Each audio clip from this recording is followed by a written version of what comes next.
It is a roundtable conference in Nigeria's capital, Abuja. The goal of this gathering is to identify long-term solutions to reduce the vulnerabilities of adolescents and young people through sustainable interventions.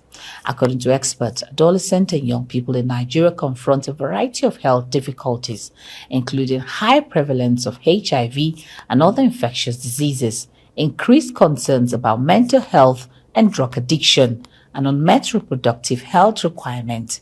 They feel that these difficulties can only be solved if the government implement a variety of policies aimed at addressing them. Organizers say despite the young people constituting the largest number in the population, the interventions that are geared toward them do not exist. The question we should be asking ourselves now: do you know your children very well? Do you know what your children are up to? Do you know how they spend their time? Do you know who their friends are? Some parents will say, don't bring your friends home. If they don't bring their friends home, how do you know who they are associating with? And so it's important for us that, first of all, before we come in as government, before we come in as stakeholders, we come with a title.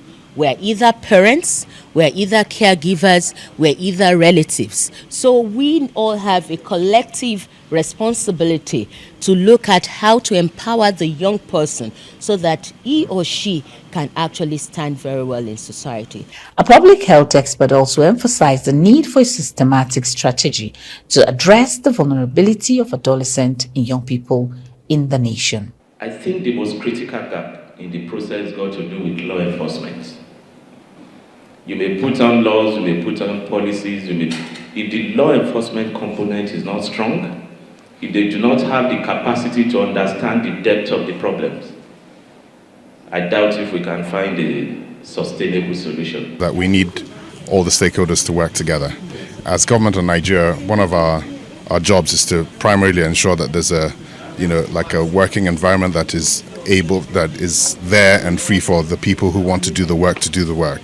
But I think that beyond that, what we should be achieving is being able to give proper information to these individuals. And some of the speakers had spoken about all of us as adults were once adolescents and young people. How were our thought processes at that time, the kind of confusion that used to go through our minds and at that age.